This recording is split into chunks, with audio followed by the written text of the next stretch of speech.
बांग्लादेश में जो कुछ भी हो रहा है इसे लेकर देश भर में गुस्सा देखने को मिल रहा है और लगातार बयान भी सामने आ रहे हैं। इसी बीच बांग्लादेश मुद्दे पर असम के सीएम हिमंता बिस्वा शर्मा का बयान सामने आया है और उन्होंने कहा कि बांग्लादेश में हिंदुओं पर जो अत्याचार हो रहा है इसे लेकर मैं चिंतित हूं और जल्द ही प्रधानमंत्री नरेंद्र मोदी इसे लेकर समाधान निकालेंगे। तो बांग्लादेश में हिंदुओं को लेकर स्थिति लगातार बिगड़ती हुई नजर आ रही है। हर दिन वहां से जो तस्वीरें सामने आ रही है बताती है कि बांग्लादेश अब हिंदुओं के लिए सेफ नहीं रह गया है और यही वजह है कि भारत में भी इसे लेकर अब लगातार आवाज बुलंद की जा रही है, मांग की जा रही है कि अब सरकार को भी इसमें हस्तक्षेप करना चाहिए।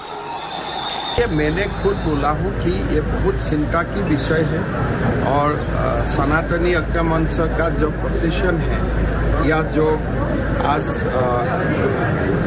सुतारकंडी में जो हो रहा है वहाँ में तो हमारा बीजेपी का लोग भी गए, तो उसी से आप पता चल सकता है कि हम लोग कितना चिंतित हैं और हम लोग का जो प्रेयर है बांग्लादेश का जो हिंदू लोग हैं उनका साथ है। हम लोग चिंतित हो, परेशान भी हो, लेकिन मैं विश्वास करता हूं कि मोदी जी कुछ ना कुछ हल निकालेंगे। और शिल्पा शेट्टी के पति राज कुंद्रा से आज ईडी पूछताछ करेगी। ईडी ने पोर्नोग्राफी मामले में पूछताछ के लिए राज कुंद्रा को बुलाया है। इसके अलावा उनके अलग अलग जगहों पर उनके घरों पर भी चेकिंग की गई है, छापेमारी की कार्रवाई की गई है। आज राज कुंद्रा से पूछताछ होगी। ईडी ने आज उन्हें पूछताछ के लिए बुलाया है। करीब 11 बजे के आसपास का वक्त बताया जा रहा है जब उन्हें ईडी दफ्तर पहुंचना है और सवालों का सामना करना है। शिल्पा शेट्टी के पति राज कुंद्रा से आज पूछताछ होगी। बता दें आपको कि इसके पहले इसी मामले में राज कुंद्रा जेल भी जा चुके हैं। पूछताछ के लिए आज ईडी ने एक बार फिर राज कुंद्रा को दफ्तर बुलाया है। करीब सुबह 11 बजे का वक्त बताया जा रहा है जब राज कुंद्रा को पहुंचना है और 29 नवंबर को राज कुंद्रा के घर समेत दफ्तर कई जगहों पर रेड मारी गई थी, छापेमारी की कार्रवाई की गई थी।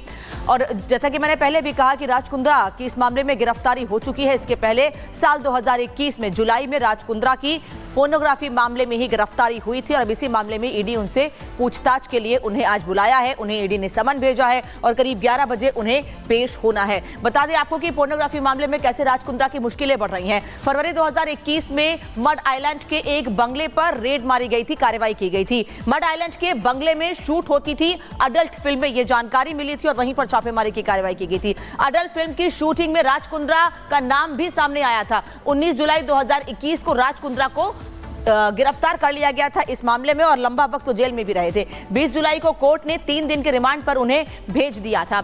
27 जुलाई को कुंद्रा को न्यायिक हिरासत में भेजा गया था और उसके बाद लंबी पूछताछ उनसे की गई थी। राज कुंद्रा समेत 10 लोगों को आरोपी इस मामले में बनाया गया है और इसीलिए आज एक बार फिर पूछताछ के लिए बुलाया गया है। 2021 में मजिस्ट्रेट कोर्ट ने राज कुंद्रा को जमानत दे दी थी। 50,000 के निजी बॉन्ड पर कुंद्रा को जमानत मिल गई थी, लेकिन मुश्किलें राज कुंद्रा की तब भी कम नहीं हुई थी।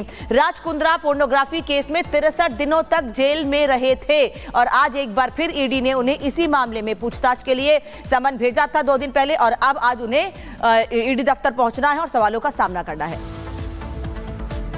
तो पोर्नोग्राफी मामले में एक बार फिर से मुश्किलों में पड़ते हुए नजर आ रहे हैं राज कुंद्रा। कोमल हमारे साथ लाइव जुड़ चुकी है। कोमल, क्या जनसंख्या नियंत्रण के लिए बिल लाने की तैयारी कर रही है? वहीं दोनों तरफ से, फिर चाहे ओवैसी हो या फिर मोहन भागवत, दोनों तरफ से जनसंख्या को लेकर बयान दिए जा रहे हैं।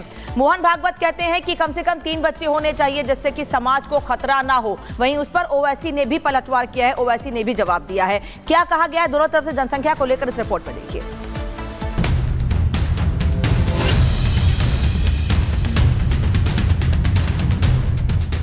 बच्चे 3 या 4, सेफ का क्या आधार?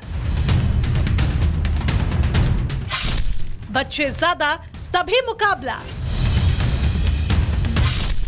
भाईजान वोट बढ़ाएंगे, हिंदुओं को हराएंगे। भागवत ज्ञान मचा सियासी कोहराम।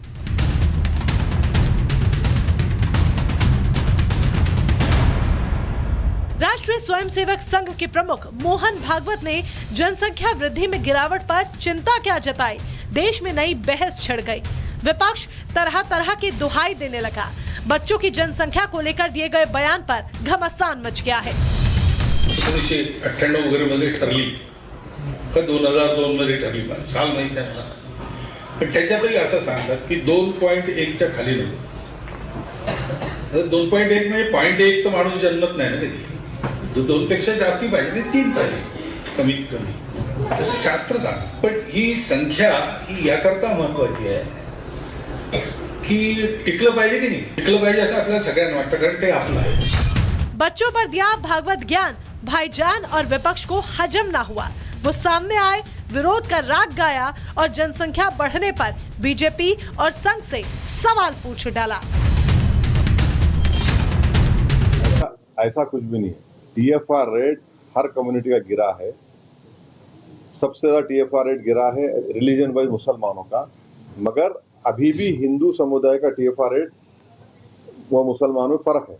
तो मोहन भागवत जी को बोलना चाहिए कि जैसा यहाँ पर लाडली बहना का स्कीम में कितना 1500 रुपए दे रहे ना, तो आप एक स्कीम निकाल लो कि जो इतने बच्चे पैदा करेंगे उसके अकाउंट में हम लोग 2000 डालेंगे, कितना डालेंगे, क्या डालेंगे वो डिसाइड कर लो. अब ये तो उनकी अपनी सोच है और ये जाहिर करता है कितना दिवालिया हो चुके हैं ये लोग, किस ढंग पर सोचते हैं. देश तब आगे बढ़ेगा जब गरीबी दूर होगी, बेरोजगारी दूर होगी, भ्रष्टाचार दूर होगा. भागवत ने हिंदुओं से बच्चा ज्यादा पैदा करने की अपील क्या दी. बयान से खौफ में आए मुस्लिम धर्म गुरुओं ने भी सियासत भड़कानी शुरू कर दी.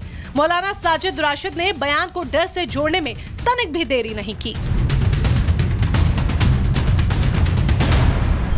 इस पर मुसलमान को कोई एतराज नहीं है. आपके बच्चे 3 हो 4 हो, कोई एतराज किसी मुसलमान को नहीं है. लेकिन आपकी मंशा क्या है? आपकी मंशा यह है कि आप मुसलमानों की बढ़ती हुई आबादी से हिंदुओं को डराना चाहते हैं. मोहन भागवत के जिस बयान पर बवाल मचा है, इससे इतर ये समझना जरूरी है कि आखिर उन्होंने ऐसा क्यों कहा. एक रिपोर्ट के मुताबिक 1950 में भारत की जनसंख्या वृद्धि दर 6.2% थी, जो अब घटकर 2.2% रह गई है. और अगर ऐसा ही रहा तो 2050 तक भारत की जनसंख्या वृद्धि दर घटकर 1.3% ही रह जाएगी. आज बढ़ती जनसंख्या चिंता की बात है, लेकिन इस बढ़ती जनसंख्या के बीच एक सवाल जरूर है जो मोहन भागवत की चिंता को बढ़ाती है, और वो ये कि बीते 65 सालों में देश में हिंदुओं की संख्या में गिरावट आई है, जबकि मुस्लिमों की संख्या में बढ़ोतरी हुई है. और शायद इसीलिए मोहन भागवत इस पर बयान देते नजर आए. Bureau report, Republic Bharat. तो देखिए, सियासी गलियारों में एक नई बहस शुरू हो चुकी है. अब बयानबाजी जनसंख्या को लेकर देखने को मिल रही है, और इसी बीच केंद्रीय मंत्री गिरिराज सिंह ने पलटवार किया है ओवैसी पर, और ये कहा है कि जो ओवैसी हैं वो बांग्लादेश में हिंदुओं पर जो अत्याचार हो रहे हैं इसे लेकर कुछ भी नहीं बोलते हैं. उन्होंने कहा कि ओवैसी संविधान विरोधी हैं, तो ओवैसी फिलिस्तीन पर बोलते हैं पर बांग्लादेश पर चुप रहते हैं. बांग्लादेश मामले पर अब दुनिया को हस्तक्षेप करना चाहिए, ये गिरिराज सिंह की तरफ से कहा गया है. सुनवाते हैं आपको क्या कह रहे हैं गिरिराज सिंह. देखिए, ओवैसी एक ऐसे व्यक्ति हैं जो संविधान का प्लेटिनम जुबली मनाया जा रहा हो, उसमें राष्ट्रीय गान और राष्ट्रीय गीत के समय भी ना मौजूद रहें. सदन में जब राष्ट्रीय गान और राष्ट्रीय गीत का समय आता तो वो नहीं रहते. ये इतने बड़े संविधान विरोधी हैं. ये केवल मुसलमान मुसलमान चिल्लाते रहते हैं, उनको एक बार भी जुबान नहीं खुलती है. फिलिस्तीनी पर तो जुबान खुल रही थी, फिलिस्तीनी पर हमला. बांग्लादेश में हो रहे हिंदुओं पर ओवैसी की जुबान क्यों बंद? राहुल गांधी की जुबान क्यों बंद? अखिलेश यादव टुकड़े टुकड़े सारे गैंग के लोगों की जुबान क्यों बंद है? और अब बात बांग्लादेश की कर लेते हैं, जहां लगातार हिंदुओं पर हमले हो रहे हैं और यूनुस सरकार खामोश है. इसीलिए अब हिंदुओं ने भी यूनुस सरकार को चेतावनी दे दी है.